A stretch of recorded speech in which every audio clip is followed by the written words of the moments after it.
Bom, galera, vamos dar início logo então. Deixa eu compartilhar aqui o PDF.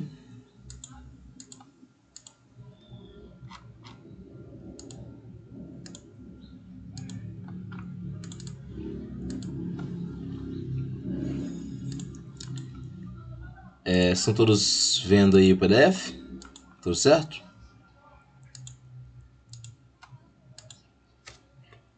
Beleza. Então vou começar logo. Eu sei que tem pouca gente aqui na sala, mas acredito que deve entrar mais gente aí ao longo da aula. Essa semana eu vou fazer aquele mesmo esquema, né, gente? Todas as semanas aí. Eu vou dividir essa aula aqui entre hoje e amanhã, né? Então metade hoje, metade amanhã. Amanhã, antes de começar a aula, eu devo, ou no final, não sei, eu devo dar um feedback para vocês em relação aos relatórios, né? Já que semana que vem vocês vão ter que preparar outro. Então já vou avisar se tá bom ou tá ruim. Para falar a verdade, eu não li ainda, eu pretendo ler hoje ainda, né? Então amanhã eu dou um feedback para vocês.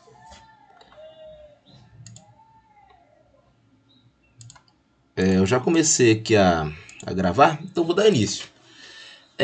Essa aula aqui é o capítulo 5, se eu não me engano, do livro do Maurício Ferrante, que é sobre fratura, né? A gente já viu os dois capítulos anteriores, que era rigidez e ciência mecânica, né? Eu falei com vocês que eu mudei um pouco a ordem, né? Aquela partição de processos, esse procedimento de seleção fica mais pro final, mas isso não faz muita diferença aqui pra gente, né? Eu acho que fica melhor desse jeito. A fratura vem logo depois de rigidez e de resistência mecânica. Na rigidez, a gente tem como critério de seleção a deflexão, né?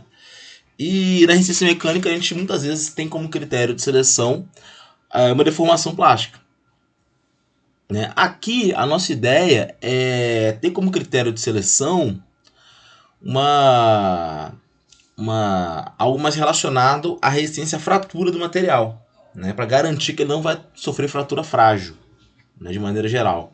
A gente já sabe, já repeti várias vezes aqui, que a fratura frágil ela é indesejada, né? A fratura ela vai acontecer naturalmente, mas ela tem que me dar sintomas de que ela vai acontecer. E a fratura frágil ela não me dá sintoma nenhum. É algo que acontece de uma vez só, né? Então enfim, a ideia desse capítulo é essa. Né? Então a gente já viu resistência mecânica, já viu rigidez. A gente pode combinar esses dois critérios, né? Aqui eu tô falando cada semana de um critério individualmente, mas na prática a gente combina todos eles, né? Formando aquelas tabelas e aplicando aqueles procedimentos de seleção. Obviamente, nesse procedimento a gente inclui também o fator custo, né? Para garantir viabilidade. E enfim, essas considerações feitas nos capítulos anteriores não são suficientes para assegurar a integridade da estrutura, né? Opa, alguém quer entrar aqui? Então, nós temos exemplos práticos que mostram que essas considerações não são eficientes, mesmo que a carga seja bem abaixo dos suportáveis, né? E até o início do século XX, essa questão era tratada com a aplicação de fatores de segurança muito altos, superdimensionando a estrutura. O que acontecia era que era feita uma estimativa de resistência de certa estrutura. E aí via-se que na prática aquela resistência era bem menor, né? Então era usado fator de segurança muito alto para prevenir essa situação, né? Para evitar que o material falhe em níveis de carga ou de tensão muito menor do que aqueles aos quais foi projetado. Isso obviamente gerava um superdimensionamento. Só que olhando para as considerações feitas até então, elas não incluíam, né, a questão da fratura frágil, né, que a fratura frágil ela é ignorada nesses critérios tradicionais de cálculo estrutural, né?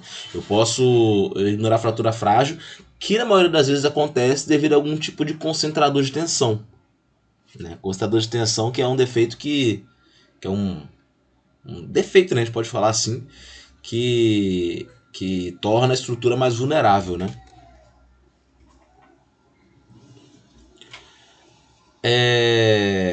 Bom, nos anos 20, de 1920 aí, né? Faz 100 anos aproximadamente, esse Griffith, ele introduziu a ideia de que em sólidos frágeis vão haver pequenas trincas que vão atuar como concentradores de tensão. E aí, na mecânica da fratura, são chamadas de trincas de Griffith. É importante falar, gente, que a gente fala de trincas que atuam como concentradores de tensão, só que não são apenas trincas que funcionam como concentradores de tensão. Inclusões podem ser, vazios, enfim, até mesmo aspectos geométricos, né, como cantos vivos, podem funcionar como concentradores de tensão. Outro ponto que vale a pena destacar é que, para falar de fratura, a gente tem que entrar na parte da mecânica da fratura, que é uma área das ciências materiais, né, a área da mecânica, na verdade, né, que ela é bem complexa e analisa mais profundamente o fenômeno da fratura. Aqui a gente vai dar uma beliscadinha nessa parte aqui, mas não vamos entrar tanto assim nesse mérito, tá? Bom, inicialmente pensava-se na fratura como um processo de quebra de ligações e afastamento dos átomos, né? Mas esse processo ele requer muita energia, ele é energeticamente caro, né? Sendo necessárias altas tensões para a sua ocorrência. É um processo de fratura, assim, a quebra da ligação. Aproximadamente aí, a rigidez sobre 5 em nível de tensão, né? Esse é um pensamento inicial. E aí foi visto que o mecanismo de escorregamento de uma camada de átomos, que é o que a gente vê quando a gente estuda a deformação plástica ocorrendo através da movimentação de discordância, é mais realista, né? Uma vez que requer valores menores de tensão, ou seja, G sobre 10, né? Valores de tensão menores. Ou seja, essa teoria aqui, essa hipótese, na verdade, ela supõe que a fratura ocorrerá em tensões menores. Isso evidencia que, em maior ou menor grau, a tensão vai ser parcialmente aliviada por deformação plástica antes de ruptura das ligações atômicas, o que é verdade, né? E nos materiais a regra é essa, né? Que a deformação plástica, que vai haver deformação plástica antes da ruptura, né?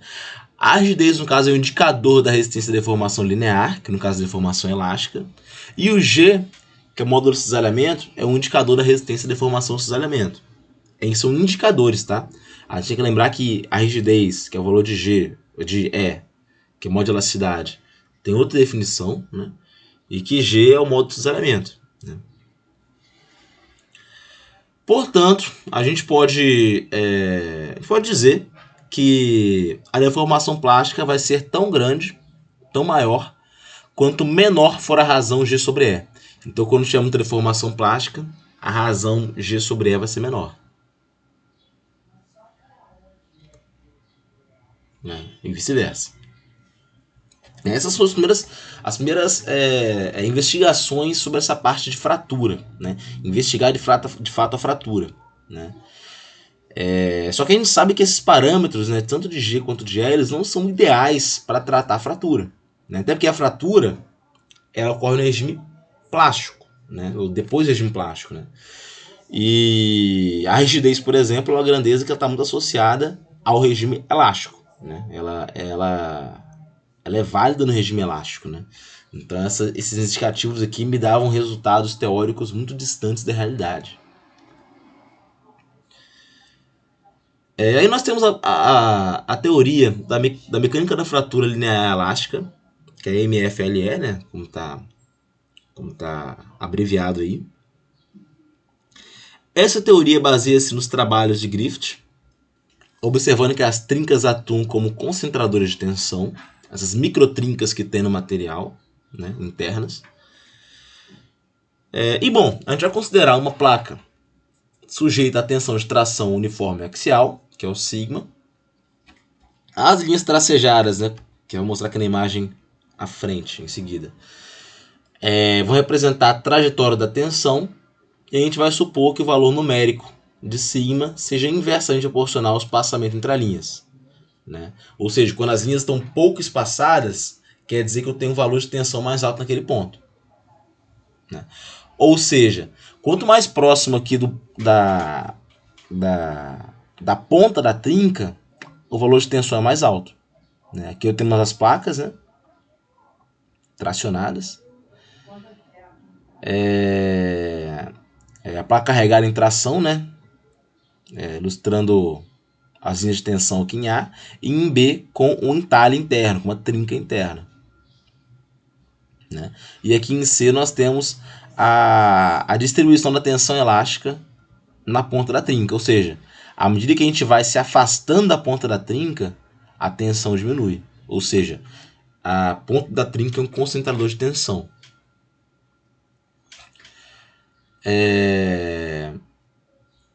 Aqui tem uma expressão para exemplificar isso, onde σp, que é a tensão no valor local da tensão, né, vai ser igual a σ0, que é o valor para x igual a 0, que multiplica 1 mais raiz de 2A sobre ρ, né? Esse A sendo o comprimento da trinca aí, e o ρ sendo o raio de curvatura, né, da própria trinca. Beleza? A trinca, gente, é importante falar que pode até confundir. A gente fala que o comprimento dela é sempre 2A, tá bom? 2A é o comprimento da trinca. Então, A sozinho seria metade do comprimento da trinca, tá? A trinca é 2A, uma convenção que é muito usada aqui na mecânica da fratura.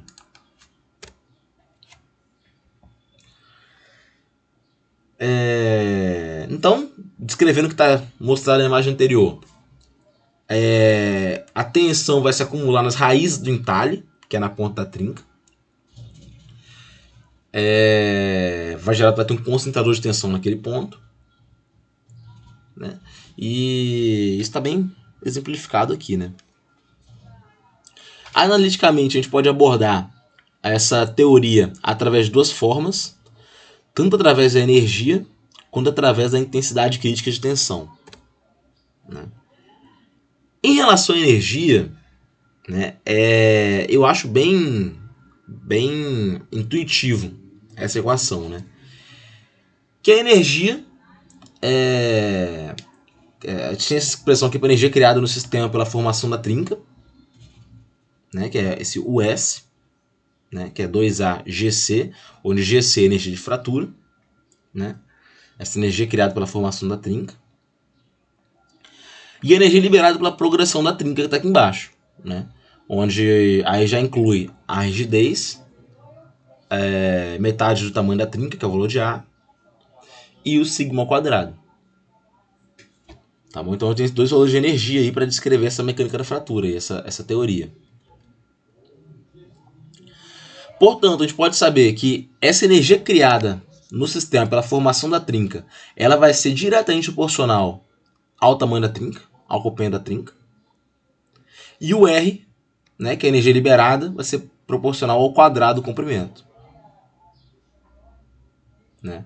Então a gente pode falar que o sistema perde energia durante a criação da trinca e deve ganhar energia para que essa trinca se propague, né? Então, para criar a trinca, o sistema perde energia, né? É como se eu tivesse uma energia superficial, e essa energia superficial ela tivesse que ser usada para criar duas novas superfícies, que é a abertura de uma trinca.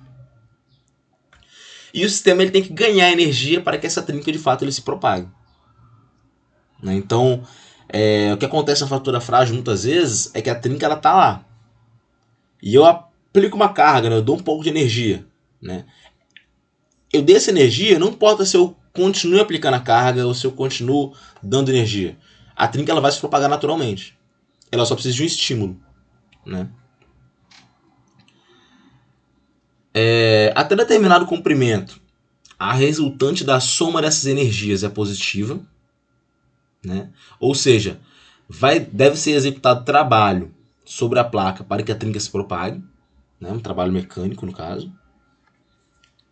E a partir de certo comprimento da trinca, chamado comprimento crítico da trinca, a energia resultante diminui, e a trinca se propaga espontaneamente, né? Então aqui é a primeira vez que a gente pode ver esse conceito de comprimento crítico de trinca, que é esse AC, né? Esse AC se refere ao comprimento crítico. É um comprimento de trinca que se eu chegar nesse comprimento, a trinca vai se propagar espontaneamente, mesmo que eu não realize mais trabalho sobre o sistema. Então AC, esse comprimento crítico de trinca, é um parâmetro que deve ser controlado. Porque minha trinca ela nunca pode chegar no comprimento crítico. Porque se ela, mesmo se ela for pequena, se ela chegar no comprimento crítico, ela vai se propagar espontaneamente, o que pode gerar uma falha catastrófica, né? Então, quando a gente faz manutenção de uma estrutura, por exemplo, nós temos que ter a certeza de que a trinca ela não alcançou o seu comprimento crítico ainda. Beleza? Vale destacar também que essas considerações energéticas elas fornecem condições para o crescimento instável da trinca, né? Um crescimento instável. E o crescimento estável ele pode ocorrer em tensões inicialmente baixas e aumento progressivo, né? Crescimento estável é quando vai crescendo progressivamente, né, de maneira controlada. O instável é algo difícil de prever, né? E é indesejado, obviamente, né? É uma coisa que a gente tem que ter em mente, principalmente quando a gente fala de fratura, é que a trinca em si, ela existir, ela pode não ser uma falha, de fato, né? A gente tem relatos, né, de turbinas, por exemplo, de pás de turbina, onde foi detectada a trinca, né? Só que essa trinca ela não atrapalhou o bom funcionamento da turbina, né? E ela crescia de forma estável. Então, bastava que durante a manutenção a gente controlasse o comprimento da trinca, né? Fizesse uma verificação constante, que a turbina pode operar, né? Tem casos de uma turbina com uma trinca, uma página turbina, ela consegue operar por anos, por décadas, né? Então quer dizer que a trinca em si, ela não necessariamente ela vai ser uma falha, né? Ela é uma falha quando a gente não consegue prever o que vai acontecer com ela, né? Quando ela é instável, de fato. Aqui tem energia nesse gráfico de energia, né, da energia da superfície, que é o S, a energia elástica liberada, que é o R, né, de acordo com as expressões mostradas anteriormente. Aí tem a energia total, que é a soma dessas equações. O tamanho crítico da trinca ele é encontrado quando a gente analisa essas energias, né, no ponto máximo aqui da energia total, né, porque a partir daqui a trinca já vai crescer espontaneamente, a partir desse ponto máximo aqui. Beleza? Aqui a expressão da energia da superfície está um pouquinho diferente, porque esse valor de G, que é a energia de fratura, ele pode ser calculado como 2 gama, né? Sendo esse gama uma energia interfacial aí, que é a energia necessária para criar duas novas superfícies, né?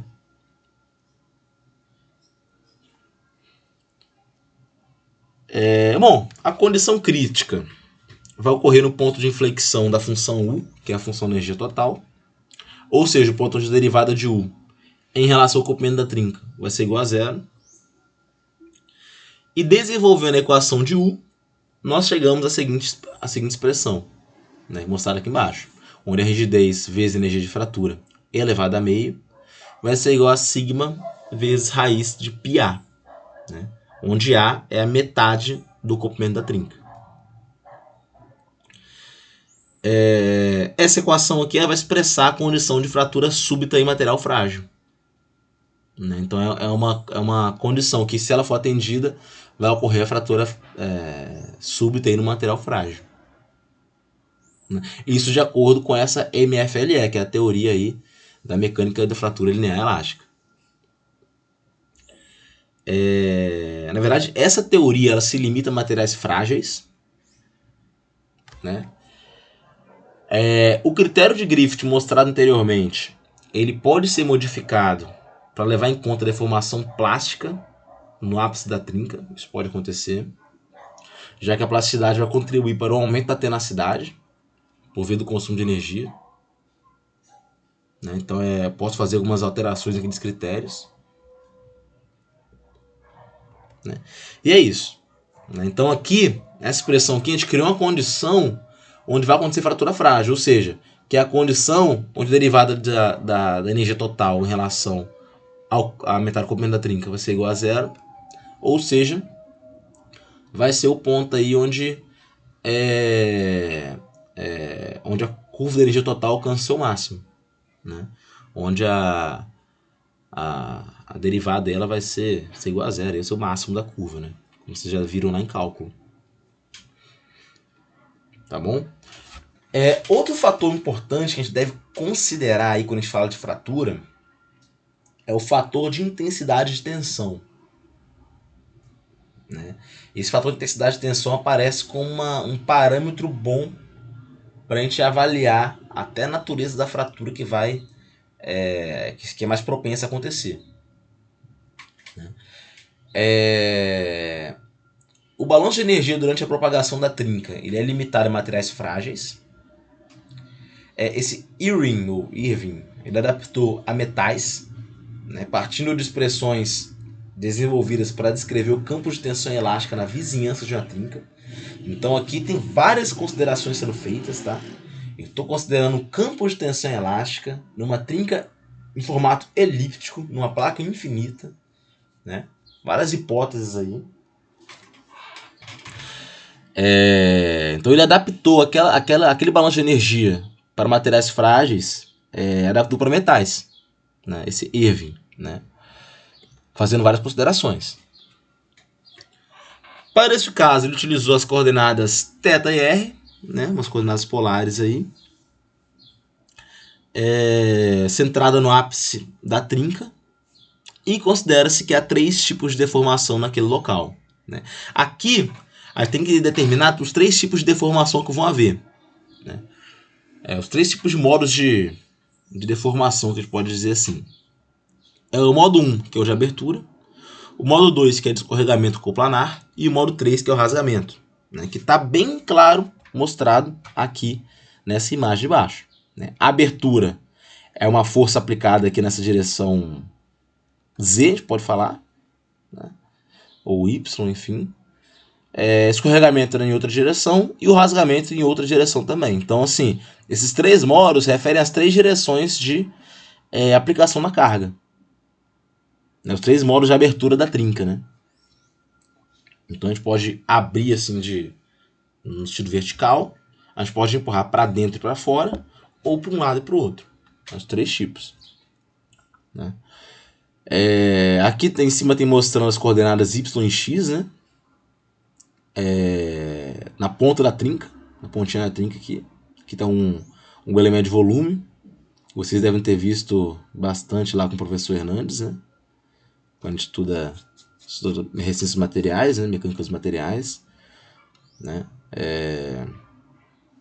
Tem um elemento de volume aqui. E enfim, nós temos esses 3 modos de abertura. Tem que pensar nos 3, né?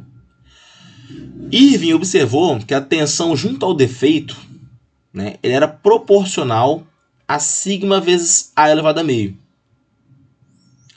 E modificou as equações que descreviam esse campo de tensões de maneira a incorporar esse fator, né? Então ele modificou aquelas outras equações para incorporar esse fator aqui. Então ele definiu K, que é o fator de intensidade de tensão, como sigma que multiplica πA elevado a meio.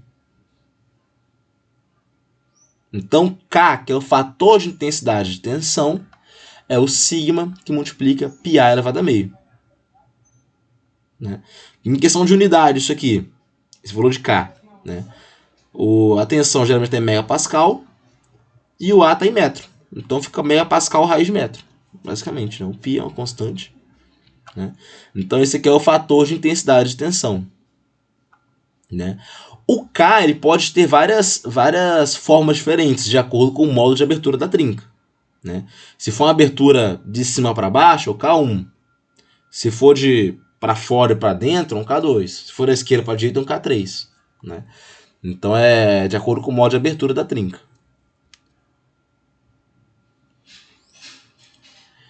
Nós não devemos confundir esse fator de concentração esse fator de intensidade de tensão, né, com o fator de concentração de tensões, né, que é a razão entre tensão amplificada e a nominal associada à trinca, né, que é o quanto que a trinca age de maneira a concentrar a tensão, né. Então a gente não pode confundir uma coisa com a outra, são coisas diferentes, tá? Então, para estender essa aplicabilidade da mecânica da fratura linear elástica para metais, além do caso particular da trinca central em uma placa infinita, o fator de intensidade de tensão K toma essa forma geral aí, onde é introduzido um fator Y, que é um fator geométrico, né? Onde no modelo de Griffith vai ser igual a 1, né? Que é o modelo lá da placa infinita, né? Uma trinca central elíptica e etc.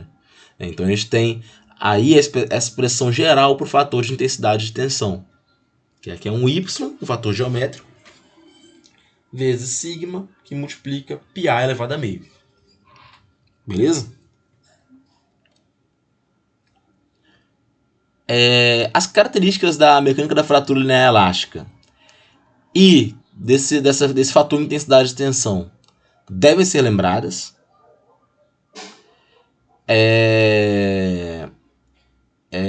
Todos os materiais vão conter trincas ou defeitos, é algo que a gente tem que ter em mente, né?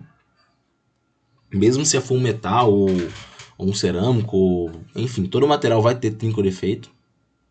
Trincas internas bem pequenas, né? O fator de intensidade de tensão pode ser calculado para vários casos particulares de configurações entre trincas e cargas. Então tem várias combinações possíveis aí para calcular o valor de K. E a falha vai acontecer quando K excede o valor crítico do material, né? Quando sigma for igual a sigma F, o K chega no seu valor crítico, né? O que é o sigma F? É a tensão de ruptura.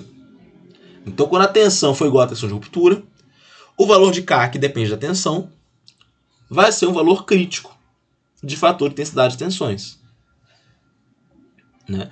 E aí a gente costuma associar esse valor crítico de K, que aqui embaixo, como vocês podem ver, tá K1C, né, que é 1 referente ao modo 1 de abertura da trinca, como a tenacidade da fratura.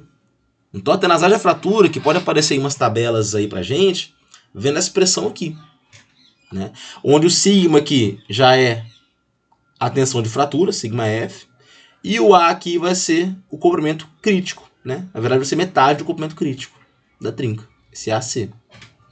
Então a gente tem essa expressão aqui, que é igual a essa anterior, levemente modificada, né? Para me dar o valor crítico de K, que a gente chama de tenacidade da fratura. Então a tenacidade da fratura, ela vem daquele fator de intensidade de tensão, né? Então em tabelas a gente vê, por exemplo, K1C, que é a tenacidade da fratura, né? Essa propriedade pode ser determinada experimentalmente, né? Acho que lá em ensaios materiais, se devem lembrar do final do período, onde a gente viu ensaios para se determinar esse valor de K1C, né? Esse valor de AC aqui é um comprimento de trinca instável, comprimento crítico, né? Metade do comprimento crítico, né? E enfim, nós temos essa expressão, descrevendo bem aí a tenacidade da fratura para um material qualquer. Para um material metálico, aliás, perdão.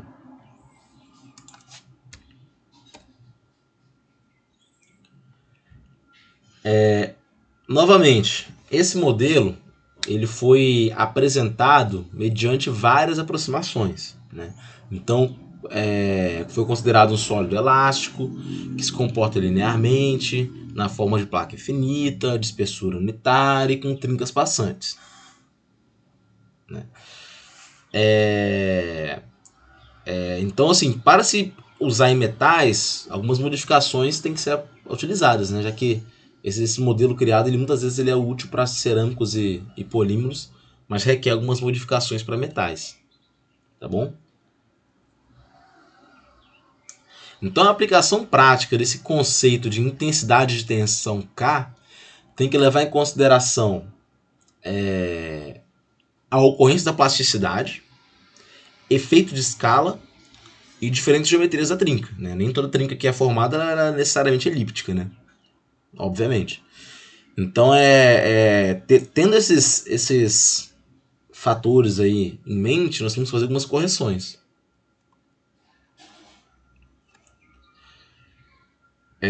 Por exemplo, vamos lá. Primeiro ponto, plasticidade. As soluções da teoria para a ponta da trinca vão prever tensão infinita para o raio de curvatura da trinca. Quando o raio de curvatura tende a zero, perdão. E assim, de acordo com a teoria, um material frágil que tem uma trinca não poderia suportar força nenhuma, né? Que a tensão ali seria infinita, né? No entanto, a gente sabe que materiais reais vão deformar sob tensões finitas antes da fratura, o que implica o que a gente já conhece como a existência de uma deformação elástica, uma deformação plástica junto da ponta da trinca, né? Então, a plasticidade do material ele afasta um pouco essa teoria do que acontece na realidade, né? Se não fosse a plasticidade, o material frágil ele não ia suportar força nenhuma. Ele ia simplesmente fraturar. E aí é definido pra gente o que a gente chama de raio da zona plástica, né? Que, de acordo com Irving, é função do fator de intensidade de tensão, que é o valor de K, e o limite de escoamento do material, né? Tensão, limite de escoamento, né? Então a gente pode falar, no rigor da palavra, que a solução que a gente obtém através dessa teoria da MFLE são aplicáveis apenas quando o raio da região de deformação plástica for muito pequeno em relação ao tamanho da trinca da amostra. Então a gente pode criar uma limitação aí para aplicar essa teoria, né? Ou seja, a zona plástica ela tem que ser bem pequena, né? Essa zona plástica aqui na ponta da trinca, em relação ao comprimento da amostra, né? E ao tamanho da trinca. Beleza? Então que nós temos essa zona plástica aqui perto da ponta da trinca. A gente tem esse raio aqui da zona plástica, né? Então nós temos uma expressão aí para o raio da zona plástica, que é 1 sobre 2π, que multiplica K sobre sigma y. Lembrando que K é o fator de intensidade de tensão. E sigma y é a tensão limite de escoamento.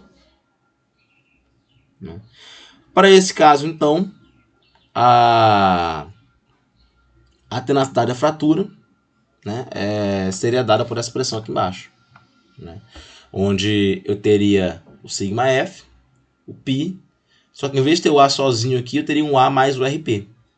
Então é uma correção que a gente faz aí para a nossa teoria, considerando a plasticidade, tá bom? A correção matemática que é feita.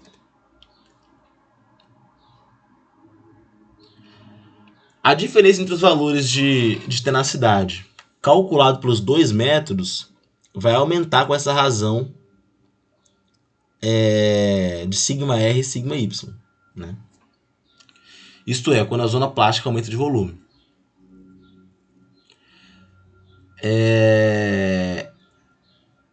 Em um ensaio, então, para assegurar que a zona plástica permaneça pequena em relação a outras dimensões da amostra, a amostra tem que ser tanto maior quanto for da utilidade do material.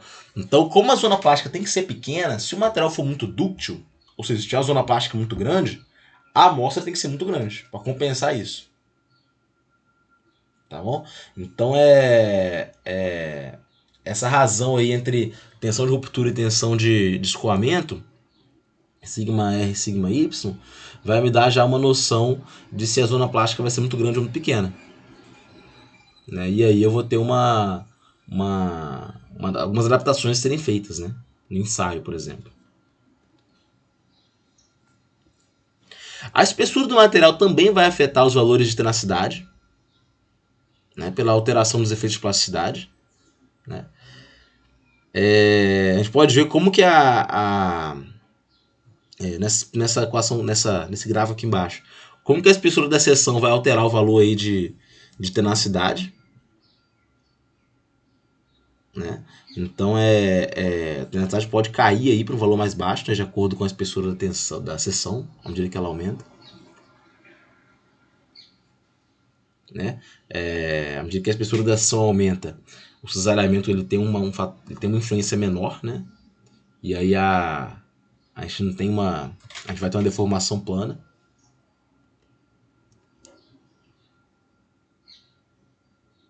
Bom, para pequenas espessuras, a superfície de fratura faz um ângulo de 45 graus com a superfície, correspondendo à fratura dúctil de cisalhamento. Então, para pequenas espessuras, nós temos isso. Aumentando a espessura, a deformação no sentido da espessura é gradualmente suprimida e a região de cisalhamento torna-se cada vez menor. Né? Nesse caso, a zona de fratura vai ser correspondente ao estado triaxial de tensão e vai se aproximar à condição de deformação plana. Né? Então, recapitulando, em espessura pequena a gente vai ter uma superfície de fratura fazendo 45 graus de ângulo com a superfície, que é o que a gente vê em fratura dúctil de cisalhamento, né? Para pequenas espessuras. Para espessuras grandes, a região de cisalhamento vai ser cada vez menor e vamos ter a condição muito próxima da condição de deformação plana.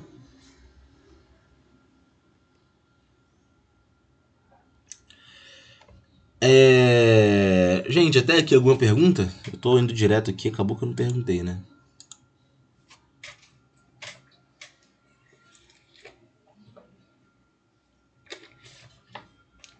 Não, tudo certo?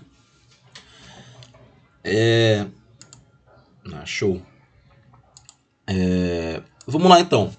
Métodos de ensaio de tenacidade da fratura.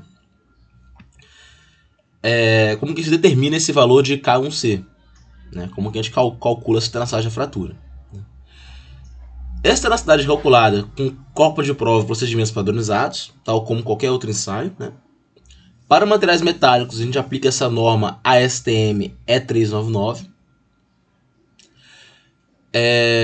O corpo de prova vai ter esse formato aqui, ou seja, vai ser entalhado. Né? Vai ser carregado em tração. Eu já vou ter uma pré-trinca de comprimento controlado, onde vai ser imposta uma tensão cíclica. Né? Então aqui tem as dimensões, né? E o formato do corpo de prova, geometria.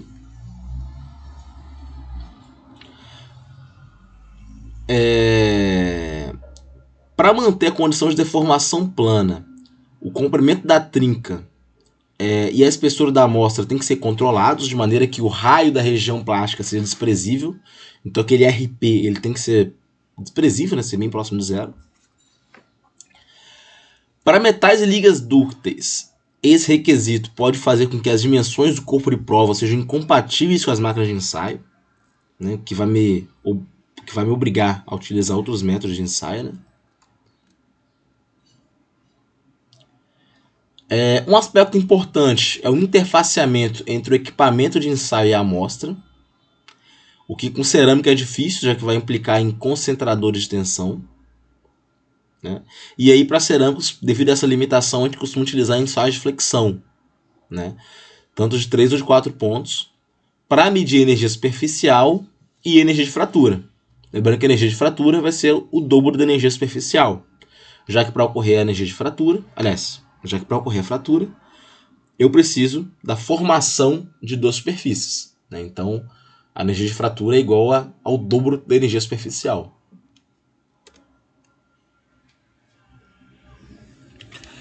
Para polímeros, a obtenção de valores de tenacidade da fratura pode ser realizada através de amostras entalhadas.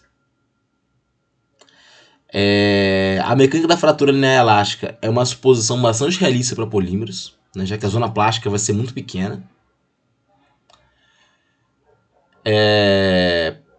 Tradicionalmente, a gente verifica a fragilidade ou utilidade de um polímero através do ensaio de impacto, né, que é rápido, é simples, né, mas não vai me dar dados numéricos utilizáveis. Né? Lembrando que o ensaio de impacto eu vou obter valores que eles são úteis apenas para comparação. Né? Se você chegar e me perguntar se 200 Joule de energia de impacto é alto ou baixo, isso depende do material, tá? Então, não me diz muita coisa o valor sozinho, né? Ele só me diz muita coisa quando eu tenho posso fazer uma comparação. E aqui nós temos uma tabela mostrando a tenacidade, a resistência mecânica e o tamanho crítico de trinca para diversos materiais, né? Alguns aços, ferro fundido, ligas de alumínio, né? Então a gente tem aí o limite de escoamento, né, que é o parâmetro indicativo da resistência mecânica, a tenacidade, em megapascal. Temos a razão entre os dois, tá, que pode ser utilizado aí em algumas situações como índice de mérito para a seleção. E o comprimento crítico da trinca, como está mostrado aí. O ideal é que esse comprimento crítico ele seja grande, tá, gente? Obviamente, né? Porque se ele for muito pequeno, quer dizer que não vai ser necessário crescer muito a trinca para que ela atinja um crescimento crítico.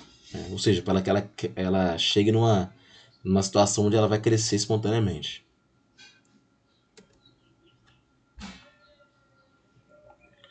Para materiais metálicos, olhando a tabela aqui, a gente pode verificar uma relação inversa, né, entre tenacidade e limite de escoamento. Isso é uma coisa que a gente já, de certa forma, espera, né, já que vocês já viram que, geralmente, os processos que fazem com que o metal tenha um aumento de resistência, eles fazem também com que a dutilidade e a tenacidade caiam. Né, então é algo que era esperado. Né. Vice-versa, também acontece, né, a tenacidade aumenta muito, a resistência mecânica tende a cair. Né.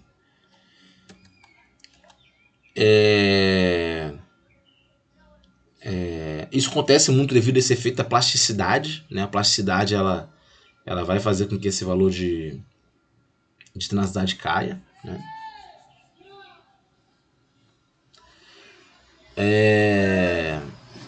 A gente pode ver que, alterando alguns parâmetros microestruturais, essa correlação ela pode ser modificada para aumentar duas propriedades. Né? Isso vocês já viram lá quando fala, por exemplo, de refino de grão.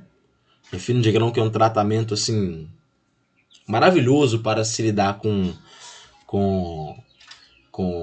endurecimento, né? Porque ele endurece, ele aumenta a resistência, ele aumenta a tenacidade e utilidade. Então ele é bom com tudo. É claro que o aumento não é tão grande, mas melhora tudo.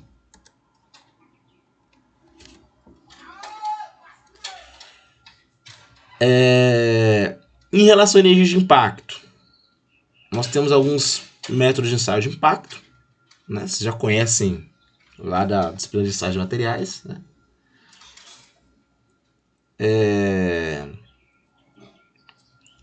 A alternativa clássica aí vai ser o ensaio de impacto, que é utilizado historicamente aí no estudo da mecânica da fratura.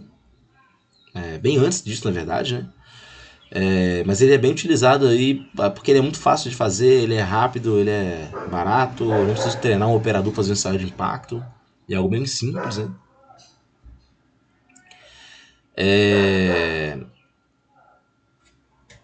A gente costuma utilizar o ensaio de impacto. Outro ponto que favorece a utilização do ensaio de impacto é que os métodos da mecânica da fratura eles são bastante críticos. Né? Tem que ter uma preparação muito controlada do corpo de prova,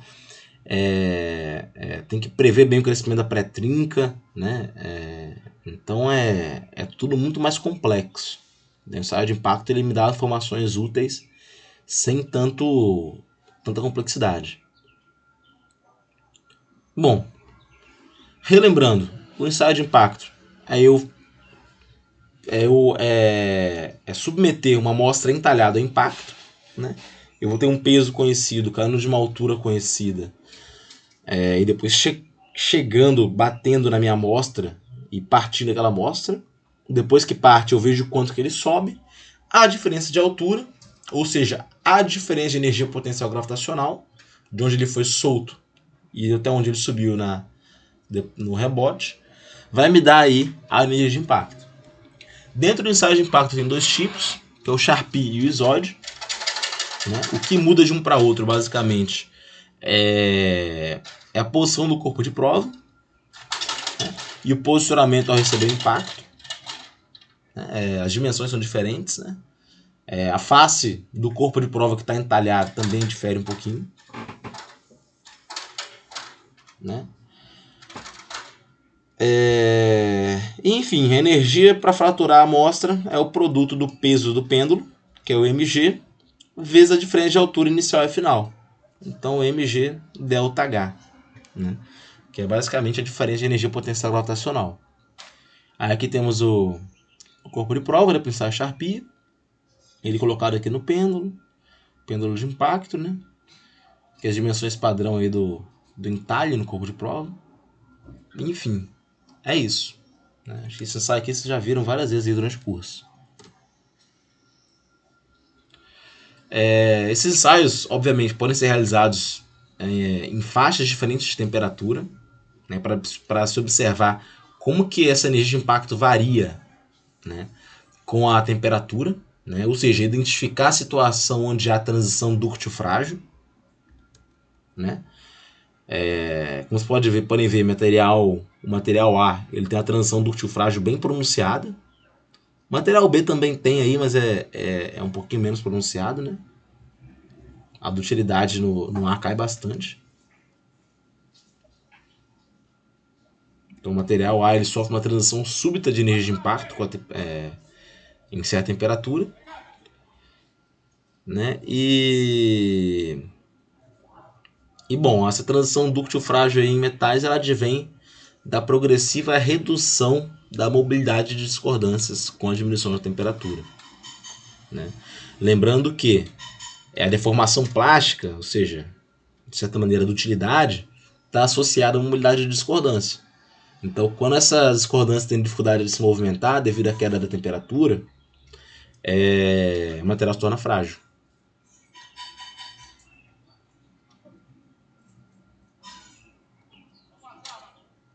Para polímeros é difícil generalizar, mas normalmente a diminuição da energia de impacto com a temperatura acontece de maneira contínua, já que eu tenho a questão da transição vítrea, né, na mobilidade das moléculas, né, TG, temperatura de transição vítrea. Né. Em cerâmicas, as discordâncias são virtualmente imóveis, né, e praticamente não vai haver acréscimo de plasticidade com aumento de temperatura, né, excetuando alguns óxidos aí, onde eu tenho em cima um acréscimo de plasticidade.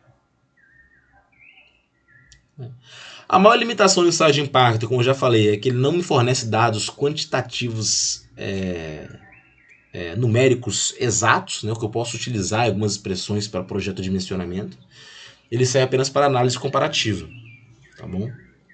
O que não quer dizer que ele é ruim, tá? Ele me dá boas informações, só que em questão de projeto de dimensionamento, ensaio de impacto não dá muita coisa. Deixa eu ver se tem muita coisa para falar ainda. Não. Bom, gente, eu vou encerrar por aqui hoje. Alguém aí tem alguma dúvida, alguma pergunta para fazer?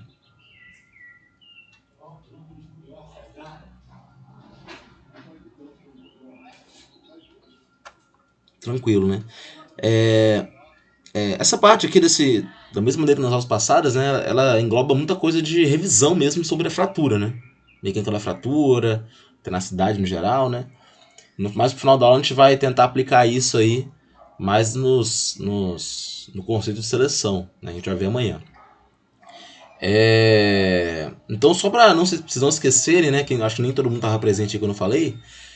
Amanhã, provavelmente no final da aula, eu vou dar um feedback para vocês em relação aos trabalhos, tá? Para confessar para vocês, eu não li ainda, então eu só bati o olho, dei uma lida rápida. Eu vou avaliar mesmo entre hoje e amanhã. E eu dar um feedback para vocês, né? Até vocês se prepararem para fazer o próximo na semana que vem. Tá bom? Oi.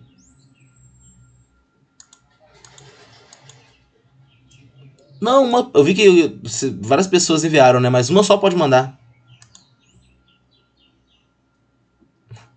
Não, só uma pode mandar, tá tudo certo.